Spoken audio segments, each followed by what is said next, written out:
Remember to get yourself registered for your chance to win a family 4-pack to see Paw Patrol live up at the Fargo Dome. That's happening Sunday, January 19th. Just head to valleynewslive.com and click on the contest tab to get yourself signed up to win. And how appropriate. As we're talking about Paw Patrol, I brought my friend back with me today as well. And, a little wardrobe change here as well. He has his USA jersey on now. I'm not sure if you can see that. Appropriate. We're going to keep Cato with us because NBC has the 2020 Tokyo Olympics coming up. So maybe we could do some sprinting together or Olympic training. Anyway, back into our next segment. During the cold winter months, dry skin and eczema flare-ups can be a problem for, well, not only adults, but children too, if not treated properly. And we have our favorite Sanford pediatrician back with us today, Dr. Stephanie Hansen. And we asked you if you were pet-friendly, puppy-friendly. You said, sure, we can have the puppy join us. Absolutely. Yeah, well. I think dogs can get eczema too, if I'm not mistaken. I think you're right too. Yeah. And, you know, and allergies and a whole lot of things as well. This is a great topic.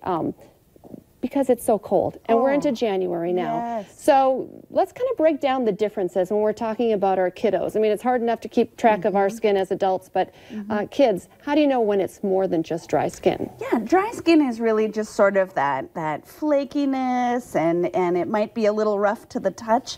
Eczema really takes it one step further. There's a inflammation, a rash, you may have scaly patches or bumps, sometimes even some weeping or crusting of the sores as well, and it's intensely itchy. Okay, so when should a parent know when they should bring their kids in? Yeah, I think if a parent isn't sure if it's eczema or not, or if they're needing some more help in treating it, if they've tried some over-the-counter remedies and it's not getting better, I think it's time then to call up your friendly pediatrician. And what are some of the treatments? You kind of talked about some of the symptoms. Yeah. What are some of the things you can do? Yeah. It's a lot of work. It really is about really meticulous skin care.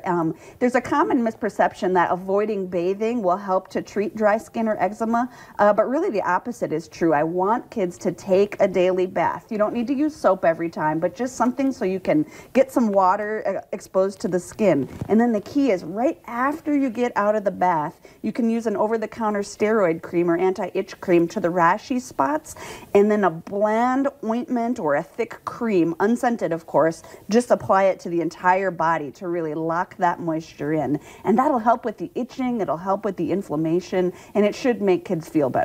Because let's talk about, I mean, when it's itchy, they itch it. You tell them don't itch it, but you know, what are some of the, because that can create an even bigger problem. Yeah, well, you know, the trouble with that itching is it's really disruptive to a child's life. So it can impact their sleep. If you're itchy at night, you can't sleep well. It can affect their focus and attention during the school day. If you're constantly worried about how your body feels, you can't pay attention to your reading or your math lesson or have fun with your friends. So, you know, even though we think of eczema as kind of a mild thing, it really can impact a child's daily life. Are some kids more susceptible than others? Yeah, nobody's really sure what causes eczema, but we think it's a combination of something in your genetics combined with some kind of external trigger.